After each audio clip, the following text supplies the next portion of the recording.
The Korean Mafia boss was untouchable until a little black girl said, "Come to my house for Christmas." On a cold December night in Chicago, Seo-Jin Kwon, a powerful Korean mafia boss known for being untouchable, crossed paths with a struggling black waitress and her young daughter. Surrounded by Christmas lights and celebration, he felt the weight of his own loneliness more than ever. What began as a simple act of concern quickly turned into something he never expected. And when the little girl looked at him and said, "Come to my house for Christmas," the words cut through years of fear, power, and isolation. He had no idea that this single moment was about to change his life forever. Before we go back, let us know where you're watching from and subscribe because tomorrow I've got something extra special for you. Seo-Jin Kwon was not a man who believed in accidents. Every rise had a reason. Every fall had a cause. Every door that opened did so because he allowed it. That was how he survived. That was how he ruled. Yet, on a cold December night, as the city glittered below him like a lie dressed in light, a single small voice was already moving toward him, unseen, unstoppable. Seo-Jin stood alone in his penthouse, 40 floors above Chicago, staring through glass that cost more than most homes. Snow drifted down in slow motion, softening the city's sharp edges. The lights along the river blinked in quiet celebration. Christmas music floated up faintly from somewhere far below, cheerful and careless. He did not turn on the lights. He rarely did when he was alone. Darkness felt honest. At 39, Seo-Jin Kwon had everything the world said mattered. Money that moved markets, influence that bent laws, fear that silenced rivals before they finished their sentences.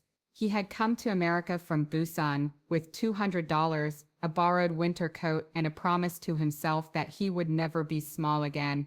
He kept that promise with interest. Construction firms bore his quiet signatures. Nightclubs paid him respect, disguised as rent. Shipping companies rerouted containers when his men made calls. Politicians shook his hand and avoided his eyes.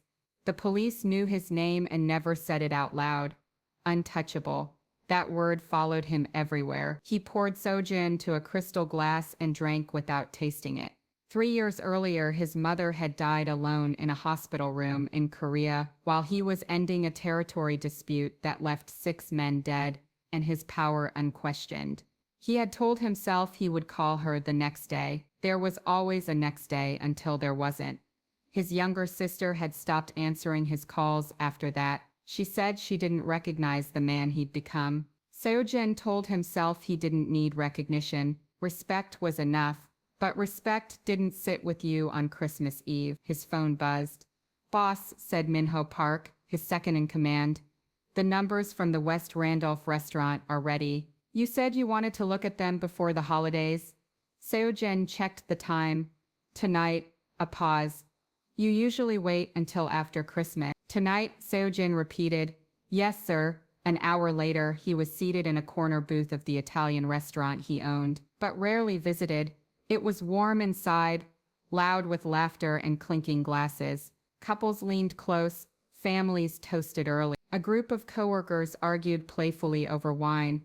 Seo-Jin watched it all with the detachment of a man observing a life he no longer lived. That was when he noticed her. She moved differently from the others. Not rushed, not careless, efficient, balanced, precise. She carried plates with the confidence of long practice, apologized without shrinking, listened without flinching. Her skin was a deep brown, glowing under the lights. Her hair was pulled back into a simple puff, practical and neat. But it was her shoulders that caught his attention. The way they carried weight that wasn't part of the job. Her name tag read, Lena Brooks. Seo-Jin watched her glance at her phone between tables, worry flickering across her face before she masked it again. When she approached his booth, her expression settled into professional calm. "Good evening, sir. Can I get you anything else?" Her voice was warm, steady, Chicago-born, softened by something gentler. "I'm fine," he said. His accent still clung to certain words no matter how long he'd been gone. She nodded and turned away. Her phone buzzed. Seo-Jin saw her stiffen. She read the message, her fingers trembling as she slipped the phone back into her apron. He spoke before he could stop himself. Is something wrong? She turned, startled, then composed herself quickly. No, sir. I apologize. She hurried toward the staff corridor. Seo-Jin should have stayed where he was, should have finished his drink and returned to his silent penthouse. Instead, he found himself standing, following quietly, catching the edge of her voice around the corner. I know, baby. I know it's hard to breathe. He slowed. Use the inhaler, okay? I'll be home soon. Mrs. Alvarez is there. Her voice broke. I promise. The call ended. Silence followed, broken only by the faint sound of her breathing, as she tried to steady herself. Seo-Jin cleared his throat. Lena spun around, eyes wide with embarrassment and fear. Sir, I'm sorry I wasn't. This won't affect my work. Your child is sick, he said. Her jaw tightened. She has asthma. It's under control. He studied her. Most people avoided his gaze, instinctively. Lena met it head on, even as her hands trembled. How much is the medication? I don't need charity. The words came out sharp, defensive. I didn't offer charity. A long moment passed. Pride wrestled with reality. Reality won. $300, she said quietly. Insurance doesn't cover it. Seo-Jin reached into his wallet and pulled out 5 crisp bills, without hesitation. He pressed them into her hand and closed her fingers around them. For your child, he said. Her eyes filled. I'll pay you back. No. Why? He didn't have a good answer. Because she needs it. Lena nodded once, hard, swallowing tears. Thank you. She walked away quickly as if afraid he might change his mind. Seo-Jin returned to his booth. The soju tasted different now. Less bitter. He told himself it meant nothing. The next day, he drove south instead of north. He told himself it was business. He lied. The pharmacy on 63rd Street was small and crowded. He stood out immediately. Expensive coat, controlled presence. He almost left. Then he saw her. Lena stood at the counter with the little girl tucked against her side. The child's breathing was labored but calmer now. She wore a thin coat and clutched a stuffed reindeer, with one ear missing. The pharmacist handed over a paper bag. That should last 3 months. Lena exhaled in relief. Thank you. Mama, the little girl said, tugging her sleeve. Can we get hot chocolate? Lena smiled apologetically. Not today, baby. There's a cafe across the street, Seo-Jin said. They both jumped. Mr. Kwon, Lena said. What are you doing here? Coffee, he said simply. The girl looked up at him, studying his face with unfiltered curiosity. You look lonely. Something in his chest shifted. Come to my house for Christmas, the child said suddenly. Lena froze. Maya. No. Seo-Jin crouched, so he was level with the girl. What's your name? Maya. He smiled, careful and slow. Then I think Christmas would be better if no one was alone. Lena stared at him, stunned. He didn't know it yet, but his empire had already begun to crack. Not from violence or betrayal, but from an invitation spoken without fear by a child, who saw him not as untouchable, but as human. Seo-Jin Kwon left Lena's apartment close to midnight. The hallway light flickered as he stepped out, the warmth of her small home still clinging to his skin. Behind him, the door closed softly, not slammed, not hurried. A simple goodbye, a normal goodbye. It unsettled him more than any gunfight ever had. He paused at the top of the stairs, breathing slowly, grounding himself. For a few hours he had not been the man who owned half of South Chicago. Through fear and silence, he had been a guest, a listener, someone invited. That frightened him. Outside, the cold bit through his coat. His driver straightened when he saw him approach. Home, sir? The driver asked. Seo-Jin hesitated. Yes. The ride back to the penthouse felt longer than usual. The city lights blurred past, but his mind stayed in that small apartment. Maya's laughter, Lena's cautious smiles, the way the room felt alive in a way his own never did. When he entered his penthouse, the emptiness hit him like a wall. No smell of food, no crooked Christmas tree, no soft music, just glass, steel, and silence. He poured himself a drink, and didn't touch it. Instead, he sat at the edge of his bed and stared at his hands, hands that had signed death warrants, hands that had carried a sleeping child to her bed. With ridiculous care, 2 lives, 1 man. He slept badly that night. The next morning, Seo-Jin, his phone exploded. Seo Kwon, his second in command, didn't bother with pleasantries. You didn't answer your phone last night. It was Christmas Eve, Seo-Jin replied flatly. Seo Kwon scoffed. Since when do you celebrate holidays? Seo-Jin said nothing. That silence worries me, Seo Kwon continued. Park Min-jae is moving. Our guys spotted his people near the docks. He thinks you're distracted. Seo-Jin's jaw tightened. He's wrong. Are you sure? Seo Kwon asked carefully. Because rumors are spreading. You skipped meetings. You postponed collections. People are asking questions. Let them, Seo-Jin said. A pause, then quieter. Boss, are you compromised? Seo-Jin closed his eyes. No, he said, but I am changing the rules. That earned him another long silence. We'll talk later, Seo-Jin ended. Hanging up, he stood and walked to the window, staring down at a city that feared him. For the first time he wondered what it would be like if that fear faded. Lena woke to Maya, tugging at her sleeve. Mama, Maya whispered urgently. It's Christmas morning. Lena smiled despite herself. I know, baby. They sat on the floor together, opening modest presents. Maya squealed over socks with cartoon stars, and the art set Seo-Jin had given her. Mr. Kwon gave me this, she said proudly. He's nice.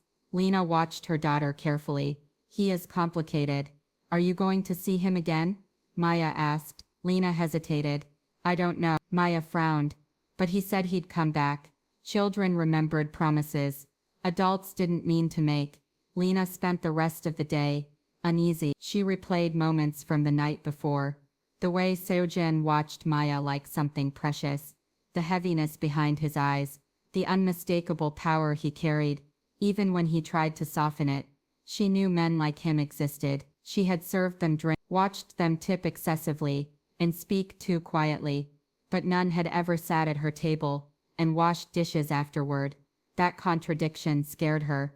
3 days later, Seo-Jin showed up again. This time he brought groceries. Lena opened the door and blinked. You didn't have to.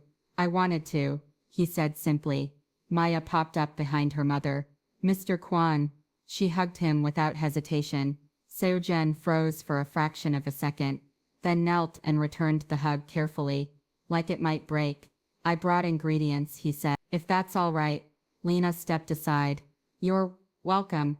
They cooked together in the tiny kitchen, or rather, Lena cooked while Seo-Jin followed instructions. With surprising patience, Maya supervised, offering commentary. Mr. Kwon, you're cutting it wrong. Seo-Jin raised an eyebrow. Is that so? Yes. Mama cuts faster. Lena laughed despite herself. That sounded something dangerous to him. Dinner became a routine after that. Once, then twice, then more. Seo-Jin found himself scheduling his days around a small apartment. Instead of boardrooms and back rooms, he justified it as strategy, keeping a normal anchor, staying grounded. But the truth was simpler. He liked being there. He liked being needed, in ways money couldn't solve. The first crack came quietly. Seo-Jin noticed the men watching Lena's building. Unmarked car, engine idling too long, wrong posture. He didn't mention it at dinner, didn't want to frighten Maya. Instead, he left early and made calls from his car. By morning, the men were gone, but the message was clear.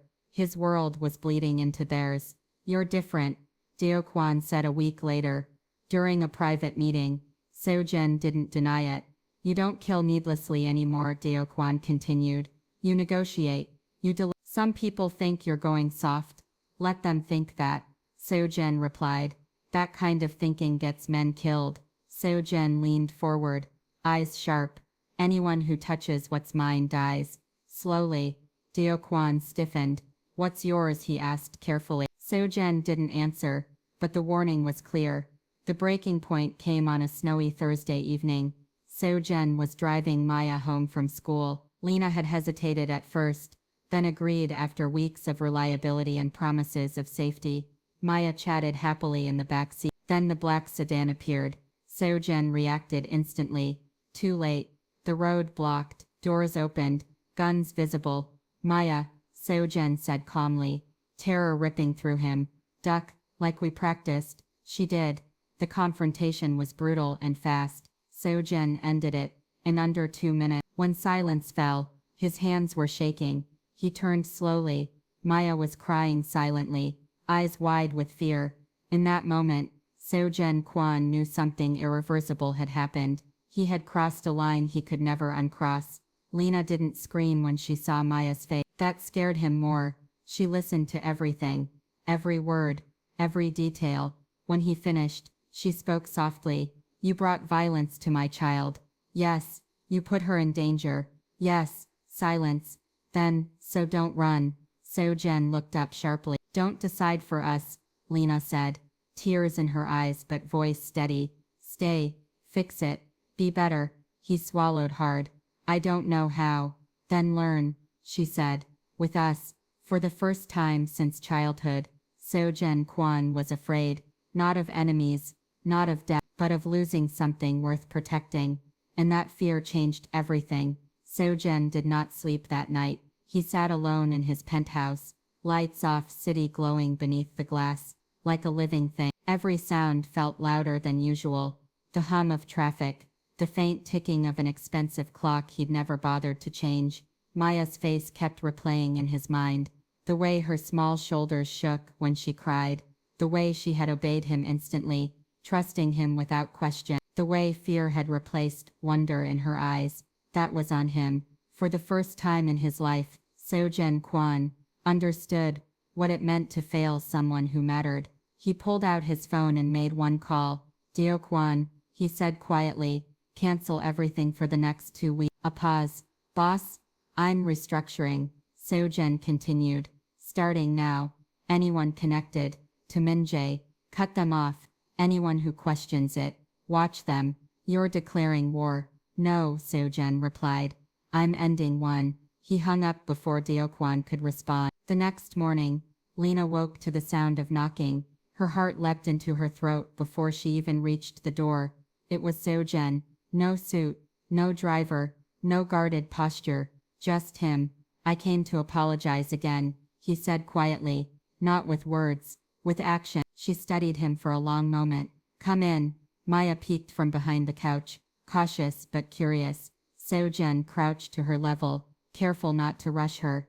I scared you, he said softly, and I'm sorry. Maya nodded, hugging her stuffed tiger. You were protecting me. Yes, he said, but I should never have let it get that far. She studied him seriously. Are the bad men gone? Yes, he answered honestly. They won't come back. She thought about that, then held out the tiger. Okay, it wasn't forgiveness, but it was something. Seo-Jin exhaled, slowly. Changes came fast. After that, 2 quiet men appeared in the neighborhood. Not intimidating, not obvious. Security, dressed like normal commuters. Lena noticed, of course. You didn't ask, she said one evening. I know, Seo-Jin replied, but I won't remove them. She didn't argue. He helped Maya with homework, learned the names of her teachers, sat through school meetings, without checking his phone.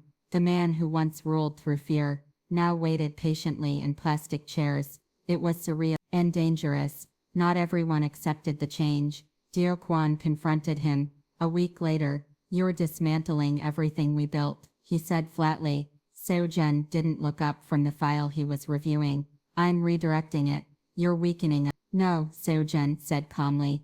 I'm removing liabilities. You mean the woman? Deokwon snapped. The child. Seo-Jin finally looked up. The room went cold. Say their names again, Seo-Jin said softly. And you won't leave this room. Deokwon swallowed. Boss, you're choosing them over us. Seo-Jin stood. I'm choosing a future. Men like us don't get those. Seo-Jin stepped closer, voice deadly calm. Watch me.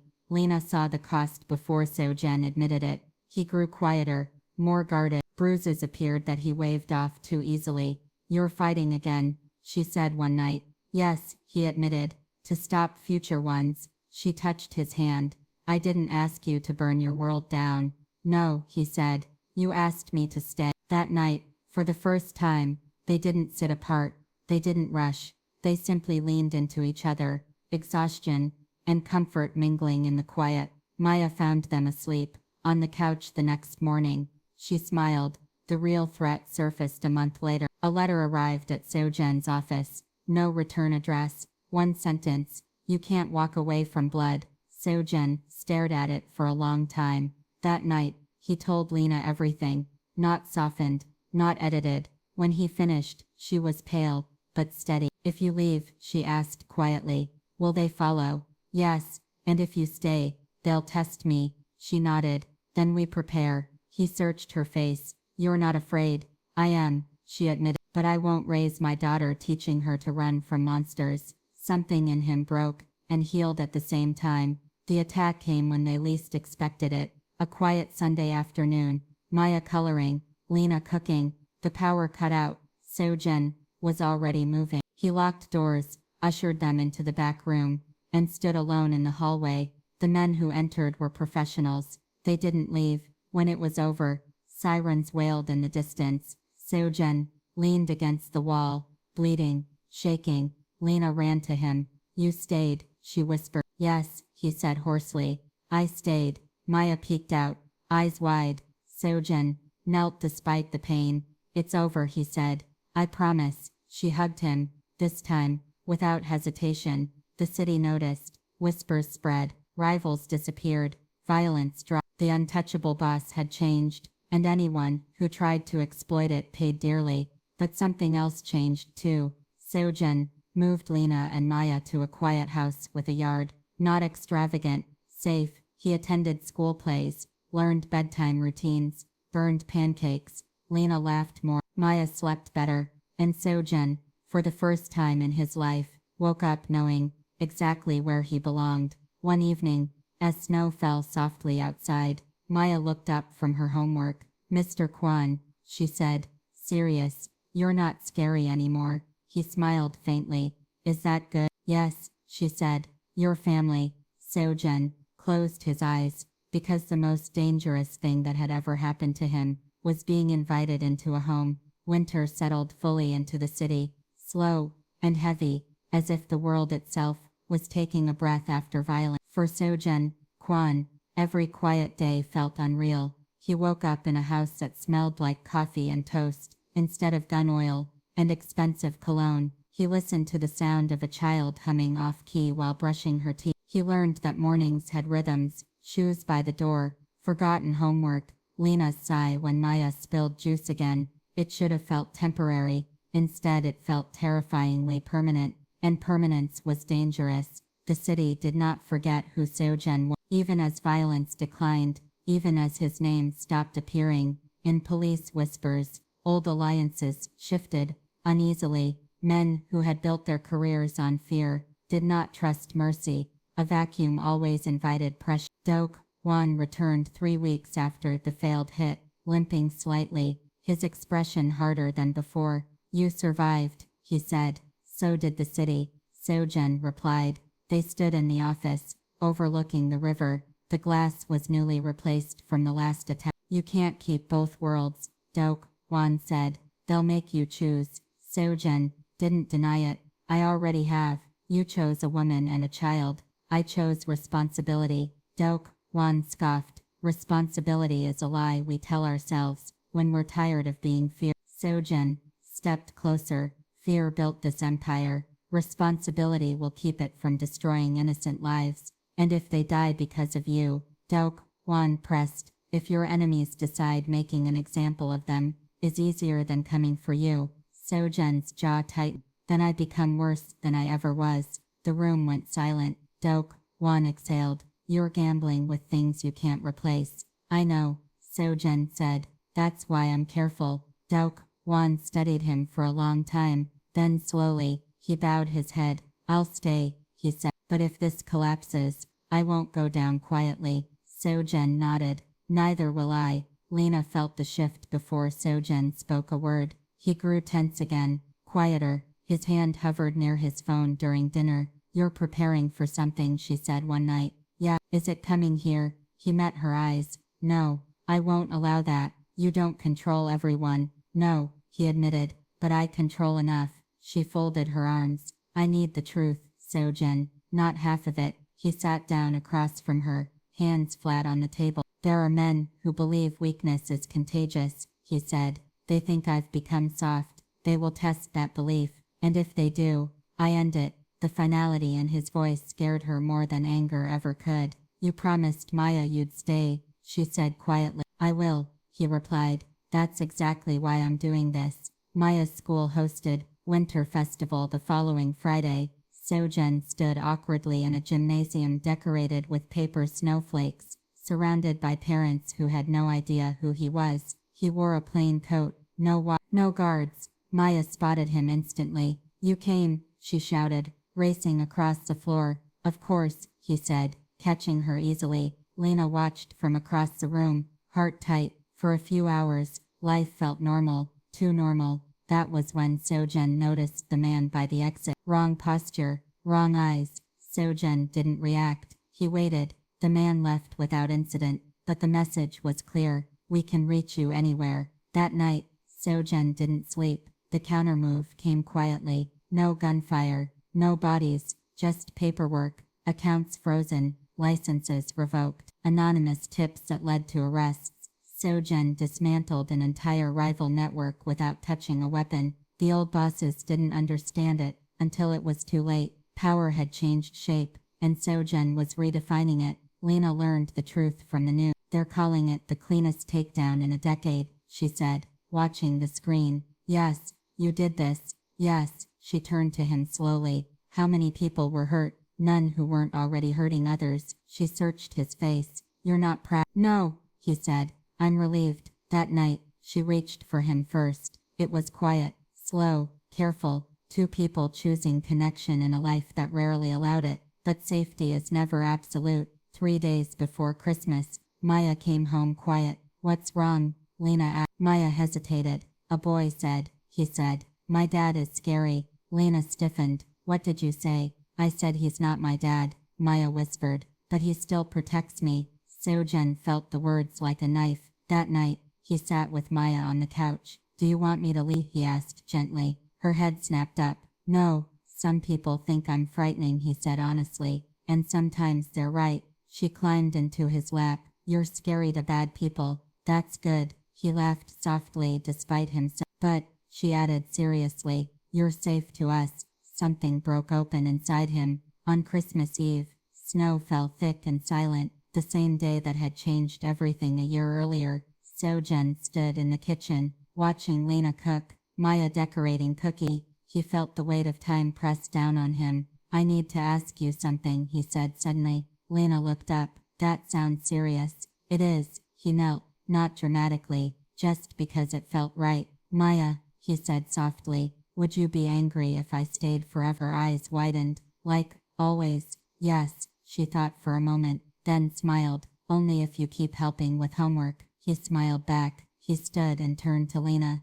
I don't know how to be ordinary, he said, but I know how to protect, how to commit, how to stay. She swallowed. Are you asking? I'm asking to be part of your family, he said, officially, in whatever way you allow. Tears filled her eyes. You already are, she whispered. Outside, the city glittered. Inside, a man who once ruled through fear, finally understood what it meant to belong. And for the first time, Seo-Jin Kwon believed the future could hold more than survival. It could hold love, and that was the most dangerous power of all. The days after Christmas carried a strange calm, the kind that never fully relaxed Seo-Jin Kwon's shoulders. Peace, he had learned, was rarely permanent. It was negotiated, guarded, maintained. Still, mornings came with Maya's laughter echoing down the hallway. Lena's coffee steamed in the kitchen, while she scrolled through emails, hair loosely tied, wearing one of his sweaters, without thinking twice. Those small careless details scared him more than any gun ever had, because he had something to lose now. The city watched him carefully. Some watched with relief, others with resentment. The old guardmen who had thrived under chaos felt their grip slipping. Seo-Jin's new approach was efficient. Legal on paper, devastating in practice. Entire operations dissolved, without bloodshed, leaving behind confusion and bitterness. Bitterness always curdled into violence if left alone too long. Seo-Kwon warned him one night, over whiskey. They won't attack you directly, he said. They'll go sideways. Seo-Jin didn't ask what that meant. He already knew. Lena noticed the extra security before Seo-Jin mentioned. A new neighbor who didn't talk much. A delivery driver who showed up too often to be coincidence. Cars that seemed to idle longer than necessary. You said things were stable, she said quietly. They are, he replied. This is stability in my world. She folded her arms. Your world keeps pressing up against mine. I'm trying to push it back. And if it pushes harder, he met her gaze. Then I push harder. She didn't like that answer. But she didn't walk away either. Maya started calling him Appa without realizing it. The first time it happened, Seo-Jin froze. Lena stopped mid-sentence. Maya didn't even notice. Appa, look, she said, holding up a drawing of 3 stick figures holding hands. That's us at the zoo. Seo-Jin swallowed. It's very nice. That night he sat alone in the living room, long after Lena and Maya had gone to bed. He had never allowed himself to imagine being called that. Father, not in any real sense. The pressure came quietly, the way real threats always did. An old lieutenant from another syndicate, Han Min-soo, requested a meeting. Neutral ground, private club, no weapons. Seo-Jin almost refused. Almost Min-soo smiled too easily when they sat across from each other. You've changed, Min-soo said. Yes. Softened. No. Min-soo leaned forward. You're dismantling traditions that kept balance. You're creating instability. I'm removing predators, Seo-Jin replied calmly. Min-soo chuckled. You're naive if you think power disappears. It only relocates. Then let it relocate somewhere lawful. Min-soo's eyes hardened. And when the law turns on you? Seo-Jin stood. Then I face it. Min-soo rose as well. You think you're untouchable because you're trying to be good. That makes you predictable. Seo-Jin paused. No. What makes me dangerous is that I know exactly what I'm protecting. Min-soo smiled thinly. Families make excellent leverage. Seo-Jin didn't respond, but his hand tightened at his side. That night, Seo-Jin doubled security without telling Lena. He hated lying by omission, but he hated the thought of her fear more. The incident happened on a Tuesday. Maya didn't come home on the school bus. Lena called the school, panic rising. They said she left with you, Lena said into the phone, voice shaking. Where is she? Seo-Jin was already moving. She's not with me, he said, calm but sharp.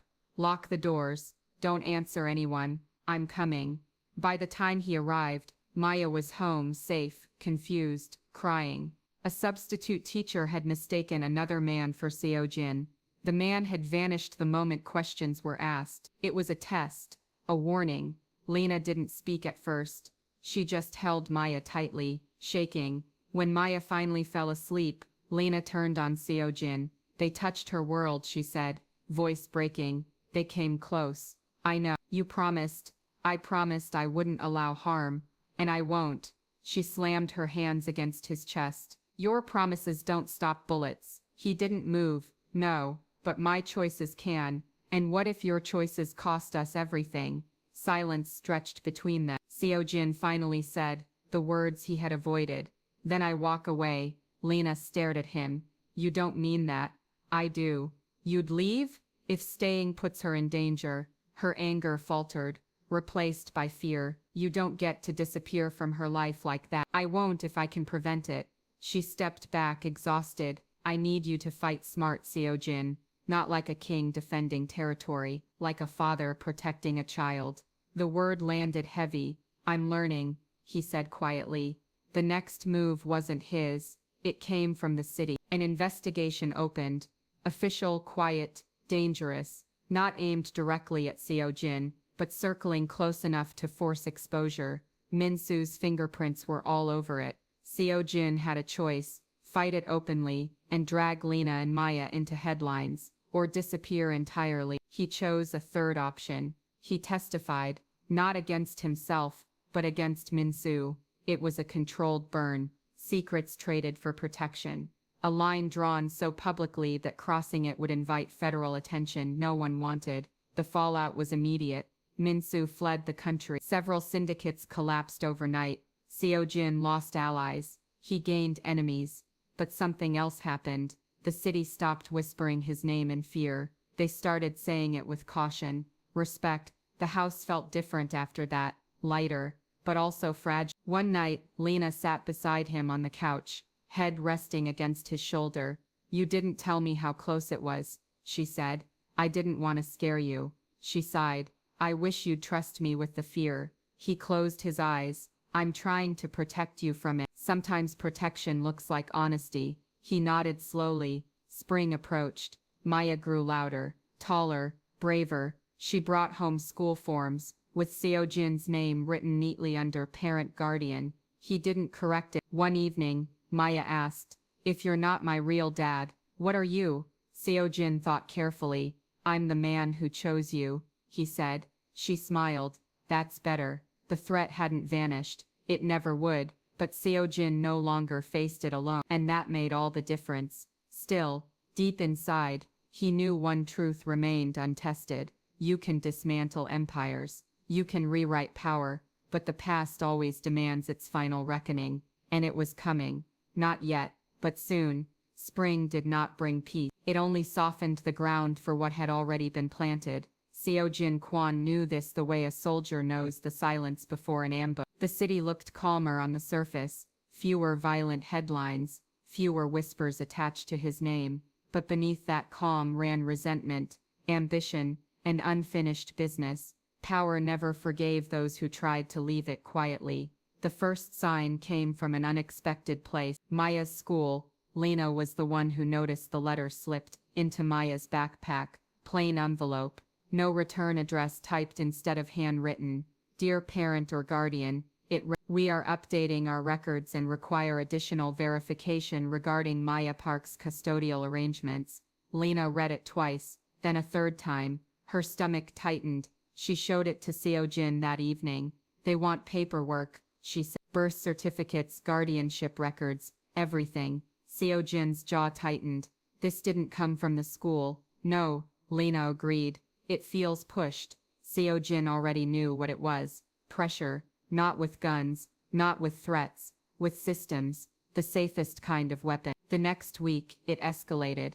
A social worker requested a visit. Friendly voice, polite language, all procedure, no accusation. Still, Lena couldn't sleep the night before. "What if they take her?" she whispered in the dark. "They won't," Seo-Jin said immediately. "You don't know that." He turned to face her. "I will not allow anyone to take her from you." "That's not how the system works," Lena said, fear cracking her voice. "They don't care who you are. They care about forms and boxes, and whether we fit." Seo-Jin was silent, because she was right. His power meant nothing in a courtroom, filled with rules written by people who had never seen his world.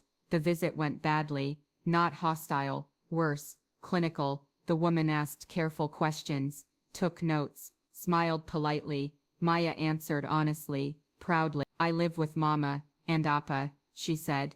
The woman paused. "Is Appa your father?" Maya shrugged. "He's the one who takes me to school and helps me with homework, so yes." Seo-Jin felt something crack in his chest. The woman wrote that down. After she left, Lena shut the door and leaned against it, shaking. "She wrote everything," Lena whispered. "Every detail." Seo-Jin pulled her into his arms. "We'll get ahead of this." "How?" "I'll make it official." Lena pulled back sharply. "You mean adoption?" "Yes." Her breath caught. "Seo-Jin, that's not a small step." "I know. And your past." "I know. Your past." "I know." She searched his face. "You could lose her if they look too closely." "I could," he said honestly. "But I could also lose her if I do nothing." Silence stretched between them. Then Lena nodded once. "Then we fight smart, together." The legal process was brutal. Background checks, interviews, home inspections. Seo-Jin disclosed everything that mattered.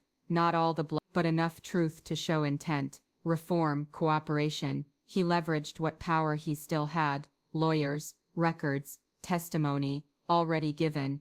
Still, nothing was guaranteed. At night he lay awake listening to Maya breathe in the next room. He had ordered men erased for less than the fear that now sat in his chest. The past did not stay quiet. Han Min-soo resurfaced, not in person, but in shadow. An anonymous tip reached Child Services, questioning Seo-Jin's influence. A leaked document suggested he was manipulating the process. Seo-Jin saw the strategy clearly. If Min-soo couldn't kill him, he would rot what Seo-Jin loved. Lena slammed the newspaper down. This is war. No, Seo-Jin said quietly. This is desperation. And desperation makes people dangerous. Yes, the breaking point came 3 days before the final review. Maya overheard a conversation she wasn't meant to hear. Lena was crying. Seo-Jin was angry in a way he rarely allowed himself anymore. Maya stood in the hallway, listening. That night she climbed into Seo-Jin's bed silently.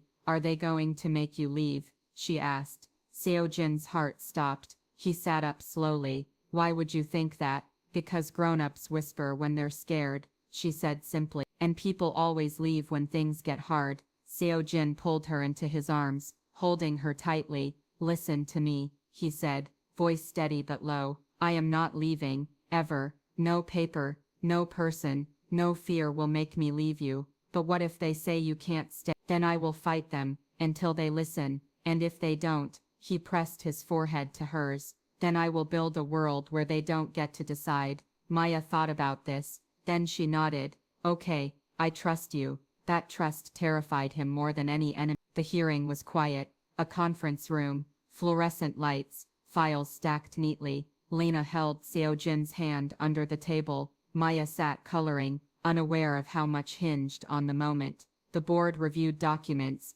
asked questions. Then one woman looked directly at Seo-Jin. Why do you want to be her legal father? She asked. Seo-Jin didn't recite prepared words. He spoke the truth. Because I spent most of my life believing I was unworthy of love, he said. And then a little girl invited me into her home, and changed everything. I cannot undo the harm I've caused in my past, but I can choose what kind of man I am now. He paused, voice tight. I choose to be someone who stays. Silence followed. Then the chairwoman nodded. We will deliberate. The wait felt endless. When the decision came, Lena cried openly. Approved, conditional, monitored, cautious, but approved. Seo-Jin knelt in front of Maya that night. It's official, he said softly. If you want me to be, I can be your father. Maya didn't hesitate. She wrapped her arms around his neck. I already decided that, she said. The city didn't stop being dangerous. Min-soo didn't vanish forever,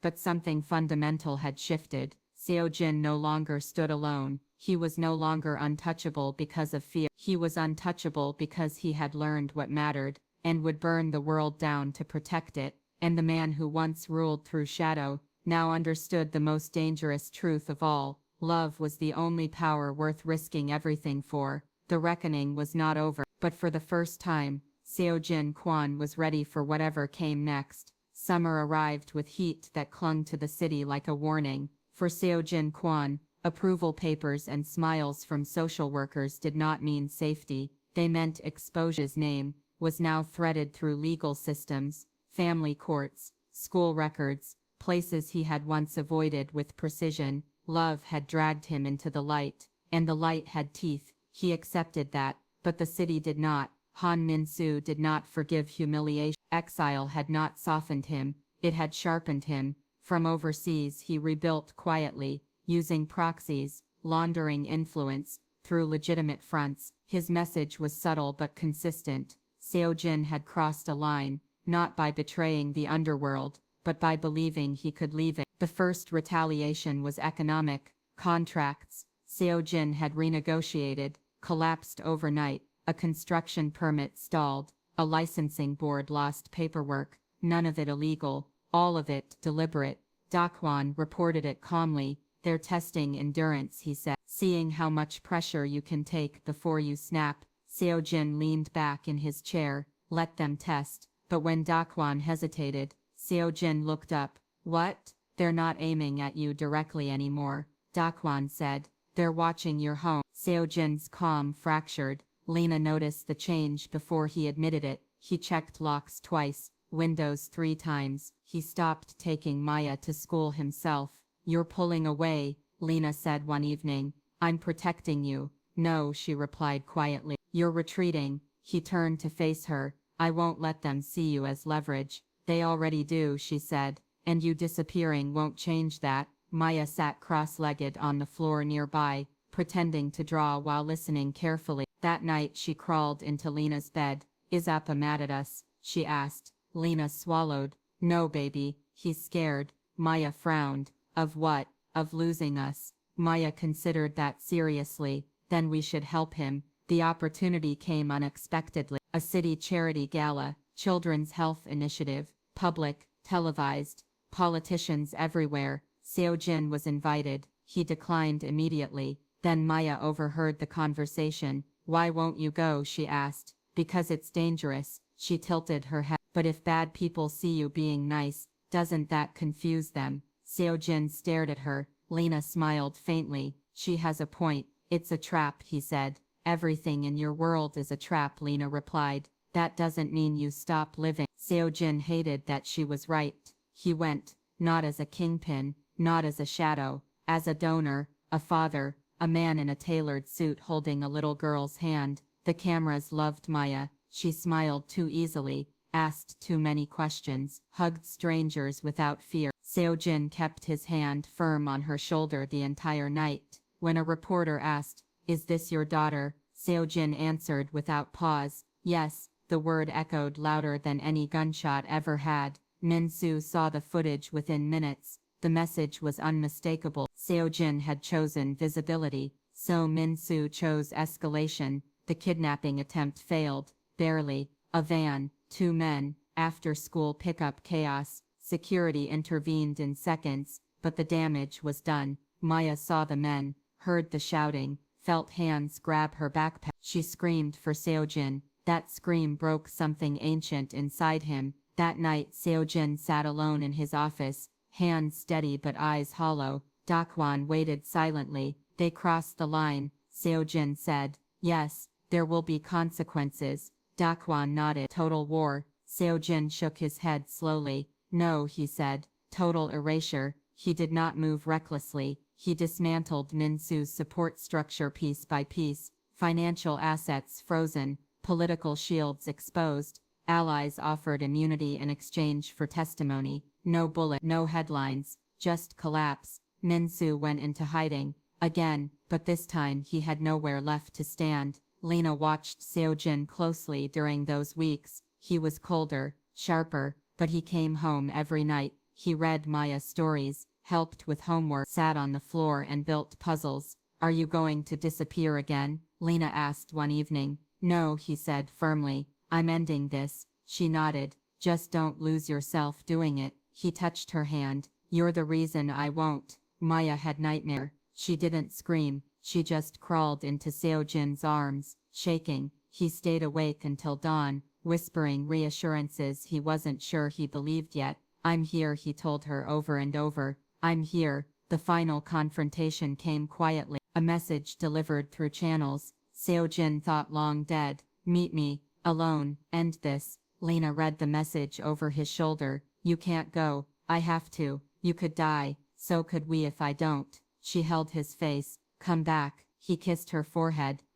Min-soo looked smaller in person, older, desperate. "You chose the wrong weakness," Min-soo said, bitterly. "No," Seo-Jin replied. "I chose the right strength." Min-soo sneered. "You think love makes you invincible." "No," Seo-Jin said calmly. "It makes me finished with you." The evidence was already in motion. Interpol warrants, asset seizures, betrayals. Min-soo understood too late. "You would destroy everything," he whispered. Seo-Jin leaned closer. "I already rebuilt something better." He stood and walked away without looking back. Min-soo was arrested within the hour. The city exhaled, slowly, cautiously. Seo-Jin did not celebrate. He went home. Maya ran into his arms when he walked through the door. "You came back," she said simply. He held her tight, always. Lena watched them, tears slipping freely. That night Seo-Jin slept without a weapon under his pillow for the first time in decades. But he knew the story was not finished yet. because building a future is harder than surviving the past. And the hardest part was still ahead. The morning after Minsu's arrest felt unreal, not peaceful, not victorious, just quiet in a way that made Seo-Jin uneasy. He woke before dawn, the habit ingrained too deeply to break, and lay still listening to the apartment breathe, the hum of the refrigerator, the distant rush of traffic, Maya's soft snore from her room, Lena's steady breathing beside him. For years quiet had meant danger, it meant someone was planning something, now it meant space. He slipped out of bed and stood by the window, watching the city wait. Chicago didn't know his war was over, it moved on the same way it always had. Buses groaned, coffee shops opened, people argued, laughed, lived. He pressed a hand to the glass, and let the tension drain from his shoulders, inch by inch. Behind him, Lena stirred. "You didn't run," she murmured, still half asleep. He turned. "I promised." She sat up, hair tangled, eyes searching his face for damage. "Is it really over? With Minsu?" "Yes, with everything." Seo-Jin didn't answer immediately. He crossed back to the bed and sat beside her. "No," he said honestly, "but the kind of danger we're facing now, it's different." She nodded. "I can live with different." Maya appeared in the doorway then, dragging her blanket behind her. "Why are you both awake?" she asked, suspicious. Seo-Jin smiled softly. "Some habits take time to unlearn." She climbed onto the bed between them and wrapped her arms around his waist. "The bad men won't come back, right?" "No," he said firmly. "They won't." She studied his face, searching for cracks. "Okay," she said, satisfied. "Then today we should do something normal." Lena smiled. "Like what?" Maya grinned. "Like pancakes." Normal turned out to be harder than it sounded.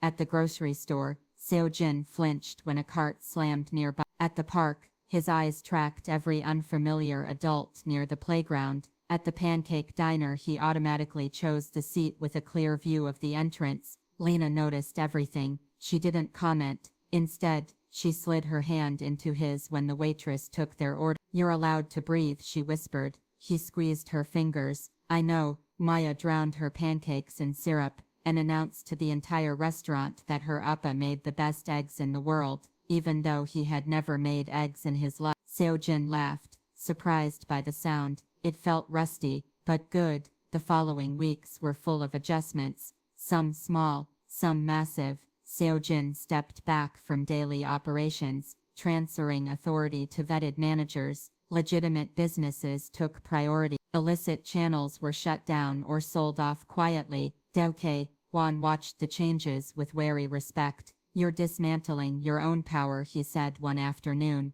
"I'm redefining it. People will test you. They always do. And if they don't respect the new boundary." Seo-Jin met his gaze. "Then they'll learn the old ones still exist." Daoke nodded slowly. "You've changed." "Yes," Seo-Jin said. "I had to." Lena went back to school. Night classes at first, then weekend. She studied social work, driven by a quiet fire that had nothing to do with Seo-Jin's influence, and everything to do with Maya's future. Seo-Jin adjusted his schedule to pick Maya up every day. School pickup became sacred. Parents whispered at first, then they smiled, then they asked for help carrying supplies. Maya introduced him proudly. "This is my appa. He's scary to bad people, but nice to me." Seo-Jin pretended not to hear the laughter that followed. The city watched him carefully, so did the press. Stories shifted from fear to curiosity, from crime whispers to redemption headlines. Some called it a rebrand,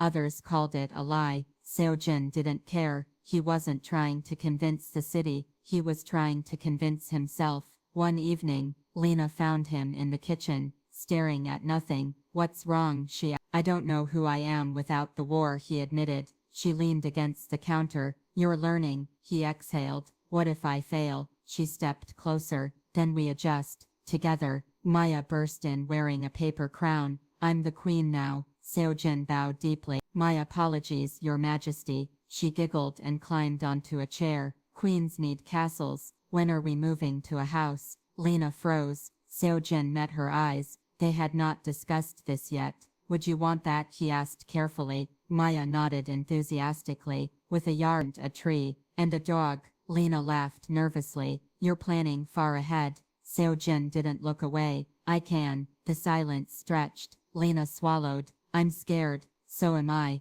But I want that fear. He reached for her hand. Then we'll take it slowly. She smiled, eyes shining. Slow is good. They found the house in early spring. Nothing extravagant. Brick, 2 stories, a small backyard with an old oak tree. Maya climbed the tree the first day and declared it hers. Seo-Jin watched her from below, heart pounding, not from fear, from gratitude. That night, after Maya fell asleep in her new room, Lena sat beside Seo-Jin on the porch. I used to think safety meant control, she said quietly, and now, it means consistency, she said, showing up, staying. He nodded. I can do that. She rested her head on his shoulder. They sat like that until the porch light attracted moths and the night cooled. The call came weeks later, an old contact, a reminder. There's a vacuum, the voice said. Others will try to fill it. I'm away. You could take it back. No, you're throwing away everything you built. Seo-Jin looked through the window at Maya asleep on the couch, coloring books scattered everywhere. No, he said calmly, I'm choosing what to keep. He ended the call, for good. The hardest test came not from enemies,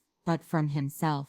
One night, long after Lena and Maya were asleep, Seo-Jin sat alone in the living room, staring at his phone. Power was still there, accessible, tempting. One command, and everything old would come rushing back. Fear, control, respect. He set the phone face down and walked upstairs. Maya's school held a Father's Day event. She brought home a crumpled invitation. Can you come? She asked, trying to sound casual. Seo-Jin knelt in front of her. I wouldn't miss. At the event, she dragged him from station to station. Crafts, games, awkward photos. Other fathers clapped him on the back. One asked, how old is she? Seo-Jin answered without hesitation. Mine. The word settled into his chest like truth. That evening, Maya handed him a folded paper. Inside was a drawing, 3 stick figures, a house, a sun. At the top, messy letters spelled, family. Seo-Jin closed his eyes. Lena watched him from the doorway,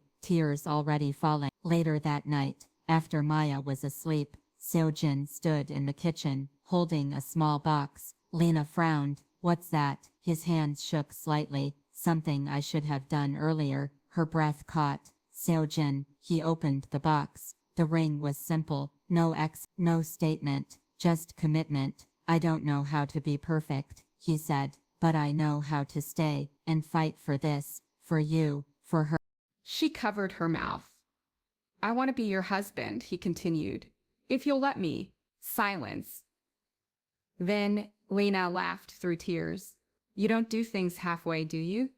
Never, she nodded. Yeah, he exhaled. A sound halfway between a laugh and a sob, and slipped the ring onto her finger. They held each other for a long time. Maya found out the next morning. She screamed, then cried, then demanded to be in the wedding. You're already the reason it's happening, Seo-Jin told her. She considered that, okay. The city would never fully forget who Seo-Jin Kwon had been, but slowly it learned who he was becoming. A man who chose presence over power. A man who listened. A man who stayed. And it all began the moment a little girl looked at someone, untouchable, and said the simplest thing in the world, come to my house for Christmas. The wedding was small by design. No press, no spectacle, no long guest list filled with powerful names. Just people who mattered. On a quiet Saturday morning in late spring, sunlight spilled gently through the tall windows of the old lakeside chapel. White flowers lined the aisle, not extravagant, just enough to soften the wooden pews and fill the air with a clean, calming scent. Seo-Jin stood at the front, hands clasped behind his back, wearing a simple charcoal suit. No bodyguards, no weapons, no tension coiled in his spine. Only nerves, real ones, the kind he had never allowed himself to feel before. The Seo Kwon stood beside him as best man, unusually stiff. You look worse than before a gunfight, he muttered. Seo-Jin exhaled, slowly. This feels bigger. The Seo Kwon glanced toward the doors. It is. The music began, Everyone stood, and then Lena appeared. She wore an ivory dress that moved like light itself. Simple, elegant, nothing loud. Her hair was pulled back loosely, curls framing her face. She wasn't trying to impress anyone. She didn't need to. Seo-Jin forgot how to breathe. She walked slowly, eyes locked on his, steady and sure, no fear, no doubt. Behind her, Maya followed carefully, wearing a soft lavender dress and holding a basket of petals with deadly seriousness. She tossed each one with dramatic precision, glancing up occasionally to make sure everyone was watching. Seo-Jin smiled when she reached the front and gave him a tiny nod as if to say, "I approve." When Lena stood beside him, he whispered, "You're beautiful." She smiled. "You clean up well yourself." The ceremony was quiet, intimate, real. The officiant spoke about choices, about rebuilding, about love that didn't erase the past, but refused to be ruled by it. When it came time for vows, Seo-Jin didn't read from a card. He spoke from his chest. "I spent most of my life believing love was a weakness," he said. "Something people used against you, something that made you careless, breakable." Lena listened, eyes shining. "And then you came into my life," he continued. "Not to fix me, not to save me, just to stand beside me, to believe I could be more than the worst things I've done." His voice wavered, but he didn't stop. "I promise to choose you every day, even when it's hard, especially when it's hard. I promise to stay, to listen, to learn, to be the man you and Maya deserve. Not someday, but now." Lena took a breath, steadying herself. "I used to believe strength meant doing everything alone," she said softly, "holding it together no matter how heavy it got. Then you showed up, not as a hero, not as a savior, but as someone willing to carry the weight with me."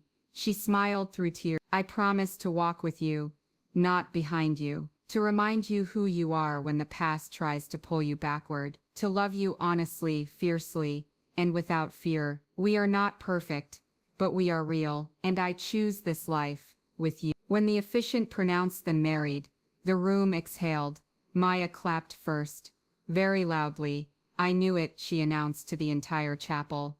Laughter broke the tension, and Seo-Jin pulled Lena into his arms, kissing her with a tenderness that felt like a vow all its own. The reception was held in the backyard of their home. String lights glowed as evening settled. Tables were filled with food cooked by friends and family, Korean dishes beside soul food, laughter mixing with music. Maya ran around with a group of kids, wearing a crown she had made herself, and declaring herself assistant of honor. Seo-Jin watched her from across the yard, heart full in a way that still surprised him. Seo-Jin Kwon joined him, holding a drink. "You did it," he said quietly. "We did it," Seo-Jin corrected. Seo-Jin Kwon hesitated. "You know, some people will never forgive your past." "I know. You okay with that?" Seo-Jin looked at Lena laughing near the porch, Maya dancing badly in front of her, completely unashamed. "Yeah." Later that night, after the guests left and the yard fell quiet, Seo-Jin sat on the steps with Lena, shoes discarded, her head resting on his shoulder. Maya was asleep inside, curled up on the couch with frosting still on her cheek. "She's going to wake up tomorrow and ask if anything changed," Lena said. "And what will you say?" She smiled. "That everything important stayed the same." Seo-Jin nodded. "Good answer." Silence settled comfortably between them. "Not the dangerous kind, the safe kind." "Do you ever regret it?" Lena asked softly, walking away from the old life. Seo-Jin thought about it carefully. "No," he said. "I regret that it took me so long to realize I didn't need it." She tilted her head, studying his face. "You're different. I'm trying. You're succeeding." Years passed, not without challenges, not without moments where the past knocked on the door, reminding Seo-Jin who he used to be. But he never answered alone. The businesses stabilized. Some failed, others flourished. Lena graduated and began working with families who needed help navigating systems stacked against them. Seo-Jin funded programs quietly, not for headlines, not for absolution, just because he could. Maya grew. She learned, she argued, She forgave. She introduced Seo-Jin as her father. Without hesitation, when she turned 12 she asked him about his past. He didn't lie. He didn't glorify it. He told her the truth, carefully, honestly. She listened. Then she hugged him. "You're not that man anymore," she said simply. He believed her. One Christmas Eve, years later, snow fell softly outside the same house that had once been new and terrifying. The kitchen was loud. Music played. Lena cooked. Seo-Jin washed dishes. Maya, older now, taller, still stubborn, hung ornaments on the tree. She paused, looking at him. "Do you remember the first Christmas?" she asked. He smiled. "How could I forget? That's when everything changed," she said. "Yes," he agreed. "It did." She considered that, then said, "You looked really lonely back then." Well," she said casually. "You're not now." Seo-Jin felt something warm and unbreakable settle in his chest. "No," he said, "I'm not." Later that night, after the house quieted and the lights dimmed, Seo-Jin stood at the window again, just like he had years before. But this time Lena stood beside him, and Maya slept down the hall. The city moved as it always had, but he was no longer standing apart from it. He was home. The man who had once been untouchable had been undone, not by violence, not by rivals, not by fear, but by a little girl who had looked at him, without knowing who he was, and invited him in anyway, and he had never left.